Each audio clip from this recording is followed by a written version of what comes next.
Hello, welcome back. In this video, we are taking a look at a very interesting company that we have examined some months ago, frankly. And back then, I believe it wasn't really a buy, but it has gone a long way down, I should say. If you take a look again at the 1 year chart, take a look at this drop, keeps dropping and dropping and dropping, and today it's down 7% even. Now it's sitting at $13 with its 1 year high being at 94. So it's getting more and more interesting here. It's an advertising company, as you'll see, it's operating in the tech sector. In case you are not aware, I can just quickly show you here that this is a company that, through its subsidiaries, operates a mobile growth platform for advertisers, publishers, carriers, and device original equipment manufacturers. So basically, device media, app media, ad colony, so advertising and things of that sort here. And we're going to examine the financials. We do need to know what the company is doing and what they have been doing and what they will be doing in the future. Now, again, it's down 86% since its 1 year high, so it's getting more and more interesting. Now, the P ratio of the company is sitting at 42, and you can kind of see here that at some point they were losing money and then they started making money. Now, they were making money, but the stock was expensive, and right now it's falling, like the stock price is falling, getting at a much better valuation right now, sitting at 42, which does still sound expensive, and it may be. We will examine that with our tool, of course. And remember, you can always gain access to our tool by becoming a Patreon. All the links in the description box below this video. And if you're enjoying this kind of content, please leave a like, that helps a ton, and subscribe if you're new around. Now, the price to free cash flow is better, which we do love to see, 21.6, but there's a difference, and we need to understand why. We will take a look at this one. The company has been printing shares, and as usual, they have been printing shares when the stock price was high since 2018, and then 2022 they were printing quite some. You can kind of see here as the company's stock price was increasing, even earlier, they were printing shares. And over here, it does make a ton of sense to be printing a lot. And so they were up 40% higher. Frankly, from this kind of company, I would expect it to print even more. And 40% is still very significant, but you can at times like see 100% or 80%. And the thing is, as the stock price is going down, maybe they kind of stop this, or they kind of slow it down. They are still looking to be printing some, but it's not as much. Like you'll see here, it was 95 to 100. That's like 5% or something of that sort. Still, it's like three. It's a year.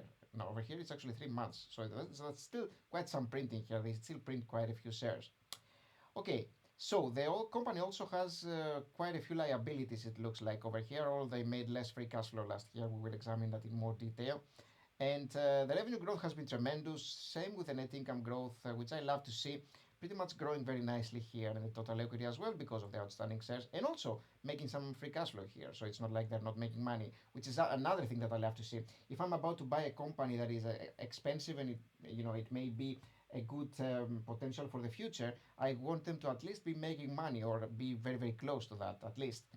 Now, the net income margins of the company, as you'll see here, sitting at 5% right now, which is not impressive, understandably. And I'm assuming that in this current environment where advertising kinda is getting more difficult as a space, you could potentially see margins getting down even lower. We'll see what that happens, but they could have some short-term difficulties, is what I'm saying. We do know that analysts actually think that the company will be growing at a very nice pace in the next few years. They're going to be having a year where things are going to be subpar, but after that, they are still projecting like 15% growth, 20% growth, and more actually for the upcoming years. Now, let's take a look at the financial statements of the company.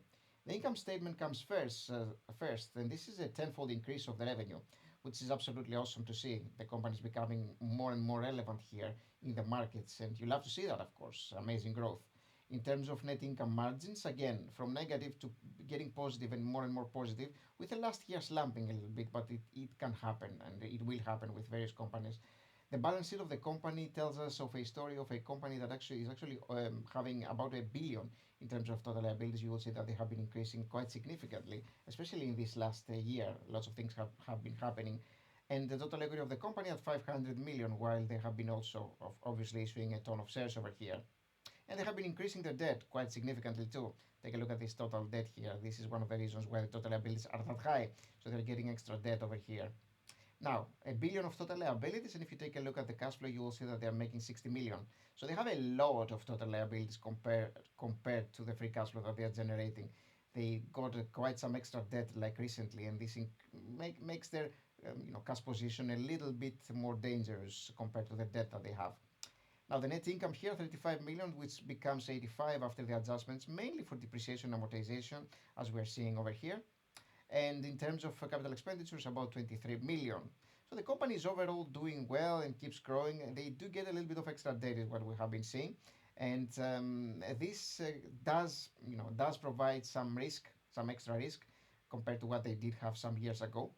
And again, if we kind of go back here, you can vividly see it here, total liabilities compared to free cash flow. They are a big portion of the free cash flow, total liabilities that is. And also the debt to equity ratio is rather high too. It's not that high, but it's still rather high. More than 100% is still rather high. And yeah, we do see a picture of a company that is actually getting more debt. However, it is also a company that is also making more cash and more cash flow here. Yes, a little bit of a steady growth here. It's not going as fast as you would expect, but again, remember in what kind of environment we are right now. So a lot of companies have a little bit of a slowdown, and that's to be expected, obviously. Okay, let's move on and take a look at some other things here about the company. Kind of a bit curious to see what kind of stock price targets we have here for the company, and you will see that we have like 80, 40 over here, and 40 again. So most analysts seem to be projecting that the company is gonna go higher. It looks like. That's interesting to just take a little bit of a quick look at. But then let's take a look at our stock evaluation tool, which will actually give us a guidance of what the price to pay for it will be right now and whether it's worthwhile potentially getting some. Now, the revenue growth has been stellar in the previous years, and we cannot be using these kinds of values, and we don't really expect this kind of growth for the upcoming years, but we do expect something in between 10, 15, and 20% for the next 5 years in terms of growth for the company. Now, the net income margins, they have been better in terms of the last 3 years. You can kind of see them here. The average has been better and has been dropping recently. Now, this is probably temporary. I don't expect this to happen for a long time, but it may stick here for a little while. So we do want to kind of go a little bit in between these ones. Frankly, I think this is probably a company that's going to be closer to this level. Again, it's an advertising company, but for a while they may be suppressed a little bit. So I'm going to go a little bit lower. I still think they're going to be doing a little bit better, but let's just go 8, 12, and 14, and 15, actually, let's just say here. Again, these are projections. Obviously, when you get your hand on the tool, you can use your own projections and see what makes the most sense for you, the more sense for you. Now here in terms of free cash flow margins, again, this is probably going to be the more relevant one. And I'm going to go 80, 90, and 100. 13% for annual return is going to be the one that we're going to be asking for. And let's hit calculate. Let's see what we get out of this. And you will see that with these kinds of projections, it's only our low estimates that are still red. And that's because the company has come a long way in terms of its stock price. It has gone down a lot, and compared to what they are generating in free cash flow, they are becoming interesting. Now again, remember that we have the risk of debt, of the extra debt that the company is generating. We have the company also printing quite some shares, so there's dilution going on. But it may be an interesting opportunity, is the thing here. Now let's actually bring the margins down. Let's just say that the company actually does worse. Let's just go 4%, 6, and 8 over here. And what do we get with these margins, which are much more suppressed?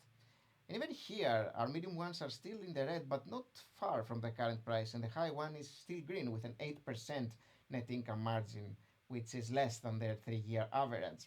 It's interesting. It's getting to be at an interesting territory here, this company. Now, would I be buying this one? It's obviously risky, but it may be slightly interesting right now, and it may be a nice one to be buying for the long term. Again, it's a much riskier investment, but if you're having a part of your portfolio that includes some riskier investments, I do have just a little bit of a percentage from my portfolio with which I'm buying like a little bit riskier companies, companies that potentially can grow, but they may be not the best deals, frankly. But this one is not far from being a good deal, frankly. Now, 1.3 billion is the market cap, and if you take a look again at the cash flow statement, they are generating about 60 in terms of free cash flow. And again, our tool here will tell us what the actual multiple is. It's about 21.6, which again, remember, this is a software company. It's a company that typically has higher margins. It may make sense. This kind of multiple may not be just too expensive here. Interesting company. Tell me what you think about Digital Turbine. It just may be, frankly, pretty interesting right now. So it's going to be in my watch list. But do tell me what you think about it, and I'd love to hear your opinion with a comment below. And I'll see you in the next video, guys. See you. Bye bye for now.